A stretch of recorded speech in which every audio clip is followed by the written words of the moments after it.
All right, let's jump right in. Today, we're going to pull back the curtain on a super powerful psychological trigger that, honestly, the most successful brands use every single day. It's called the familiarity principle. So, have you ever had this happen? You've got a customer, they seem like the perfect fit for your product, and they get all the way to the checkout page, and then, poof, they're gone. They hesitate. What is going on in that moment? Well, that's exactly what we're going to figure out. You see, to get to the answer, we have to start with the problem. I like to call it the confidence killer. And it's all about how even tiny little inconsistencies in your brand can create this massive cloud of uncertainty for your customers. Okay, now look at this because it breaks it down perfectly. On the left, you've got the inconsistent brand. You know the type. Maybe their logo color is a bit different on their website than it is on their social media, or their emails are super formal but their ads are all jokes. These little things, they create this subtle, nagging feeling of, wait a minute, something's off. It just weakens their confidence. But then you look to the right, the consistent brand. It's all recognizable patterns. It feels stable, dependable, kind of like an old friend. And that is what builds real confidence. So, if inconsistency is the poison, what's the antidote? This is where the magic happens. Let's talk about the incredible, and I mean incredible, power of familiarity. Here's the core idea, and it is so simple but so powerful. Familiarity is the principle that we are literally hardwired to trust what we recognize. It's a mental shortcut our brains take to feel safe, and for a brand, man, that is everything. It's what takes that dangerous feeling of uncertainty and flips it into a comfortable sense of stability and continuity. But how does it actually work? I mean, what's really going on inside a customer's head that makes seeing something they recognize so effective?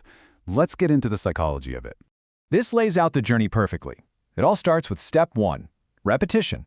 Your customer sees your brand, same colors, same message, across your ads, your emails, your website. Then, naturally, step 2 happens, recognition.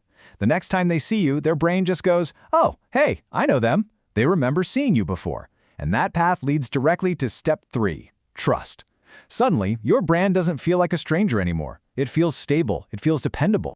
And just look at what this does for your customer's brain. It actually reduces the mental effort they need to make a decision.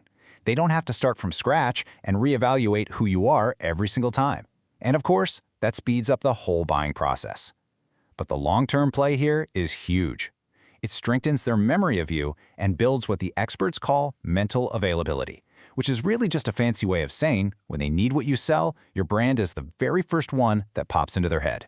Okay, so the psychology is cool, right? But what does this actually mean for the business, for the bottom line? Let's talk about how all this trust turns into real, tangible results. I want you to really focus on that one word, compounds. This is not a one-and-done kind of thing. Every single consistent interaction, every ad they see, every post they scroll past, every email they open, it's like you're making a tiny deposit into a trust account. And that balance, it just grows and compounds over time. And this chart, this shows the beautiful result of all that compounded trust. As your brand gets more and more familiar, look what happens. Customer loyalty? It goes way, way up. People stick around. And at the exact same time, your acquisition costs, the money you have to spend to get new customers, that goes down. And why is that? Because trust is doing all the heavy lifting for you. Now, I know this all might sound like a big, complex strategy, but really, it all boils down to one simple, practical step you can take, like right now. And there it is. Seriously, you don't need to change everything overnight. Just pick one core thing. It could be a specific color you always use, a unique font, a tagline, even a particular style of photography. Just one thing. And then you apply it everywhere, consistently, across every single place a customer might interact with you. That's it. That's how you start.